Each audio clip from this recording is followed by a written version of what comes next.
Okay,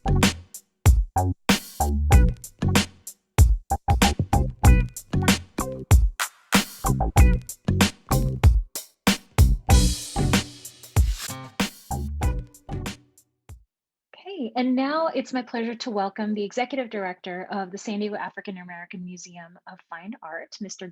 Finnie. Guidi served 4 years as Managing Director for the North Coast Repertory Theater in Salada Beach, where he was responsible for the fiscal management of the organization and all aspects of human resources. During his tenure, despite the national economic downturn, the theater grew and did not have to compromise quality programming. Upon his departure, the theater was in a strong financial position. From 1997 to 2007, Mr. Finnie served as Assistant Director of the San Diego Museum of Photographic Arts, the MOPA, here in San Diego. And during his final year, he served as MOPA's Interim Director.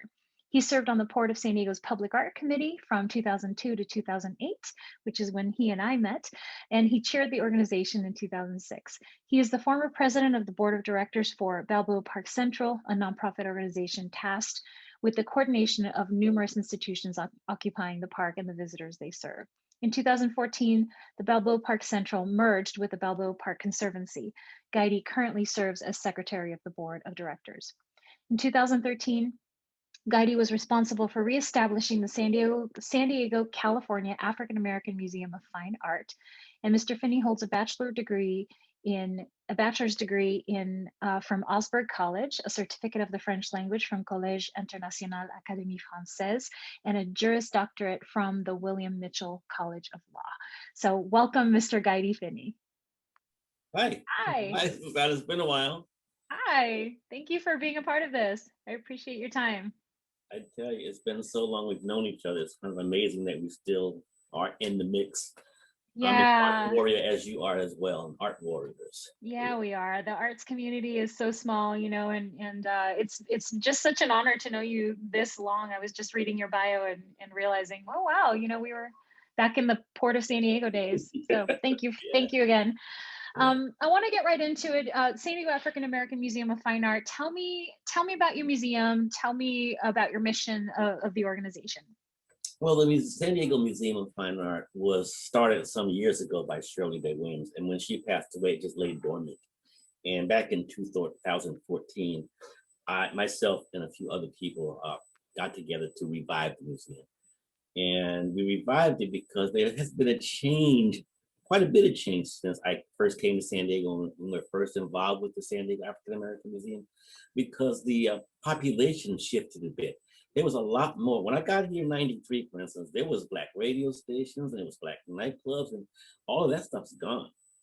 Not only that, but even the relationship to the arts. I mean, I didn't see it. So versus complaining about the lack of arts for African Americans, we decided that we would revive it, and we would be bringing to San Diego what I consider the best of the African American diaspora art around the world and bring it here. So we try to maintain that. My philosophy is for the museum is to start at the top and try to stay there. So we really try to keep ourselves at the top of the art chain, if you will, in terms of what kind of art we will be displaying. And that's not the easiest thing to do because, you know, people want us to be local, but we really aren't. We want to bring the best art to the locality so that the whole community can experience and see it. And thus far, I think we've been successful. We have worked with all the major museums in collaborations. We work with the Contemporary, with the Menge, with the Veterans, the History Center, SDMA, all of them. And when we do it, we bring a different population to those museums, and we do it in such an excellent way. We've always been invited back. Yeah, so they've been very successful exhibits. You've brought up attendance way higher than some of their traditional exhibitions. Is that right? Yeah. A lot of the art people don't go to those museums, so when we do it, they're welcome, and it's really been an honor to work with those museums and to bring the kind of population to those places. So I'm excited about it. The museum continues to try and do things like that even through the pandemic. It's so funny because we're a museum without walls, and that's why we collaborate. So in fact, it seems like all the museums now are without walls because of what happened with the pandemic. So we've been kind of, you know, you were ahead of the model. You were ahead of the game. Yeah, it's been level, so to speak. So We will come out of this pandemic like butterflies. We are in a cocoon, so to speak, and we have lots of ideas for things coming up and that we will be doing. So Yeah. stay tuned. I know you have a lot going on and a lot of wonderful exhibitions around the corner that you can't quite share yet. But we will be adding their website and all their social media handles on the chat for tonight's event. So be sure you follow them and follow everything that they're working on. Why don't I give Is you an exclusive? I'll give you an okay, exclusive. We okay. will be doing a big event called Say Their Names, a traveling exhibit out of Portland that we are working on to come in the next few months. It's a beautiful memorial to those people who have died as a result of police brutality and civil rights issues. Yeah, yeah. Such an important moment in time, and thank you for bringing attention to this beautiful story that people need to know that it's not just a bunch of people. These are humans. These are people with lives and futures and visions that are no longer here with us. So it's an important thing that you're doing to be able to honor It's the them first time I've as said it. individuals. First time I've said it publicly to anyone. So you got the exclusive, Vanguard. You Thank know. you. Thank you for sharing. Thank you so much. And so, yeah, look out for this exhibit. It's going to be in San Diego in the next few months at some point. So we'll share that as well on our social media channels. So I want to just bring up this quote that I really love from the book that I wanted to mention. It comes from Archbishop Desmond Tutu, and it suggests we're talking about joy, we're talking about humility, we're talking about perspective, and so all of this is sort of encompassed in compassion, right? Like having compassion for one another. There's a statement that I just want to share with you, and I want to know your thoughts. So Archbishop Desmond Tutu suggests that as we discover more joy, we can face suffering in a way that ennobles rather than embitters. We can have hardship without becoming hard. We can have heartbreak without being broken. The difference lies in whether we are able to find meaning in our suffering. So, as art starts to respond to these moments in time, these difficult, troubling, things that have occurred in this past year, like the murder of George Floyd, it's up to the institutions and the arts organization and the artists to find meaning in this suffering and to be able to take us to that next place. What do you think is that next place in this conversation? Yeah, I think that we are in a place of teachable moments. I mean, teachable moments. I remember Obama when he was president, and there was a gentleman who tried to get in his house and was approached by the police and is trying to get in his own house. Huh. And versus a big fight, what they did, they had a beer outside on the porch. And similarly speaking, when we approach these times, because even when you look at the George Floyd protests and the Black Lives Matter protests, what you saw was a myriad of people of all kinds. And what it's telling us is this is the change that we need to make, but we need to be teaching each other about. Racism is is a sickness. You can get better. Mm, It's not inherent. You can get better by knowing and understanding and learning and being involved with other peoples. So this whole idea of where we go next really involves being teaching, understanding that it's a teachable moment and actually doing something about the teaching. mm. That's beautifully said. Thank you so much. So the video that we're about to watch, you actually haven't seen it yet, right? No, I So haven't. I'm really excited to get your take on it. We'll connect after you've seen it. But this is your daughter. Yeah. This is a video of your daughter, who is an incredibly talented artist and muralist, and she was given an opportunity. Tell us about the mural, what you know about it. Well, many times, especially during Black History Month, I get approached by all kinds of people to do all kinds of things, speak here, go there.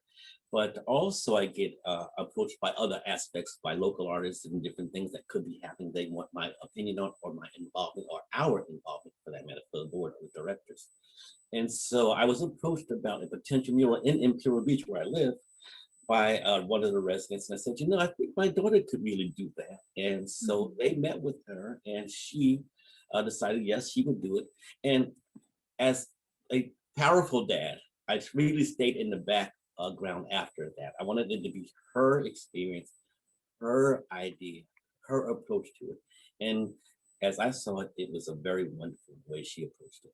I'm very proud of her just for how she thought about it, how she brought it out. It's very different than what I would do, but nonetheless, very beautifully done. And I'm so proud that she was able to do it and be successful at it. And I just wish her the best future as an artist. Yeah, yeah. I mean, you must be such a proud papa. And I think I met her when she was like 6 years old or something like that. So it Yeah, was yeah. really cool to get to interview her and know her now as herself, as a full woman, living this life. So let's watch this film. And thank you so much for giving us a moment of your time and sharing about the San Diego African American Museum of Fine Art. You can follow them on the chat, and we'll share all of this also on our social media. So thank you again, Gaidi, All for your right. time, and let's watch the show. All right. Take care. Thank you. Bye. Bye.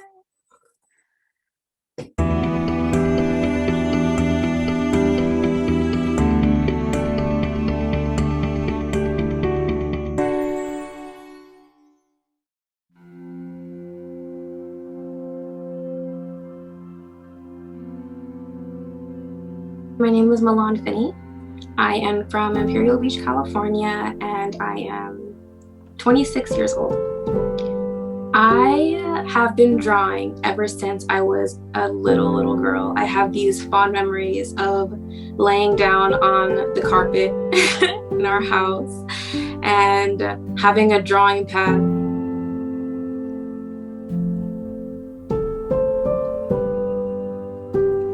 I have fond memories of laying on the carpet and drawing these like really tall women with really big shoes and big hair. And that was the beginning. Maybe I was like 3, 4, or 5 years old.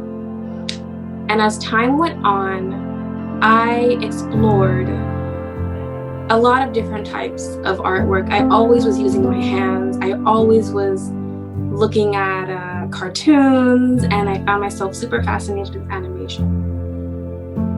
I remember the day that I learned that George Floyd was killed by the police. And I remember thinking to myself, is this real? Is this still happening? And it's so crazy because after a certain amount of times you hear about it, it hurts the same every time. But it almost becomes normalized to think like another one of us is gone. And I realized also that there was, for me, a reoccurring thought: why can't we be seen as people first? Why can't we be seen as mothers and fathers and children and cousins and whatever our occupations are, and artists in my own case? I was presented with the opportunity to paint a mural by an artist, Yesenia, who found me through my father. And when I was presented with the opportunity, I thought, oh my goodness, what am I going to say? When people look at this mural, I want for them to see what the reality is. The wall that's most visible from the main street has Gianna Floyd's face on it, George Floyd's daughter. And next to her face, there's a circle that I call the circle of statistics. And on the outside ring, it is a representation of the amount of Black people that live in the United States. It's 13.4%. The next inner circle represents the amount of Black people in the prison system, which is 1/3 of the prison population. The inner circle represents the disproportionate likelihood of a Black person to be killed by the police than somebody else. They're 3 times more likely. After that wall, there are more walls that talk about who we are, that talk about all of the things that make us such colorful people. The next wall, there's 2 children who look up towards the following wall that has figures of all kinds of people doing all kinds of different things. There's a man proposing to a woman. There is somebody watering their plants. There's somebody tossing a baby into the air and waiting for them to come back down to catch them. There's somebody playing soccer, somebody diving into water. It's all of these different kinds of people. And I think that we should be seen that way first, for who we are. I learned a lot about myself in this process. This was my first outdoor large-scale mural ever, and it was 6 walls. An incredible amount of space I've never even thought about using to put across an idea of my own.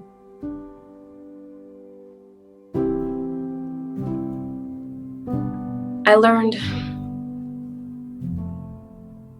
the truth about how I felt navigating the world as a Black woman.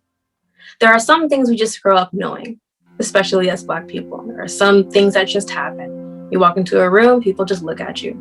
They're curious about you. People ask questions. Sometimes they're uncomfortable. There are some areas you just don't go to. Sometimes you walk into a room and you get a vibe and you're like, I need to leave here. This isn't safe for me. Sometimes the police will stop and look at you. We'll look over at you in the car. We'll drive past, might make a U-turn. We live with this. But I found that once it was known that I, a local even, was making a statement about race, about racial inequality in Imperial Beach, I found myself feeling scared, feeling unsafe, wondering if maybe I'd be next. Turning over my shoulder, my heart raced every day that I was at that wall. I couldn't be there alone. I remember that. I remember days when I showed up by myself and made sure that while I was there, I was quick. I didn't let anybody walk by who I didn't meet eyes with. I stayed far away. I had a taser. I learned exactly what that vulnerability felt like in its most raw form. And that was hard because you can't walk away. And I knew that it was for me, but it was also for every other person who saw that and said, I feel you. I needed someone to say that.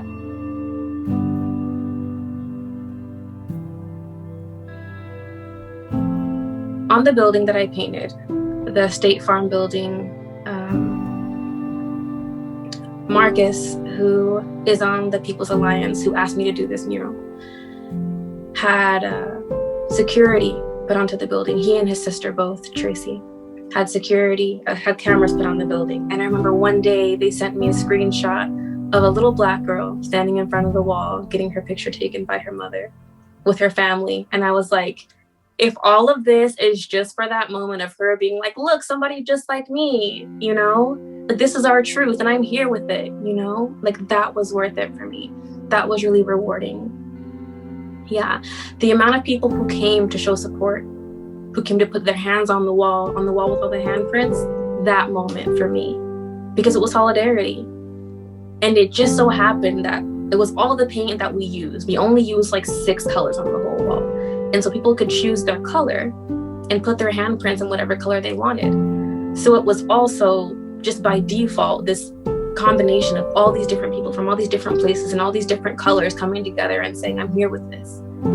Children and people who were older and all kinds of people came to participate. And I felt like the most rewarding thing was seeing people show up and say like, I'm for this, you know, I'm a part of this. I'm a part of this history and I want to take part in this project.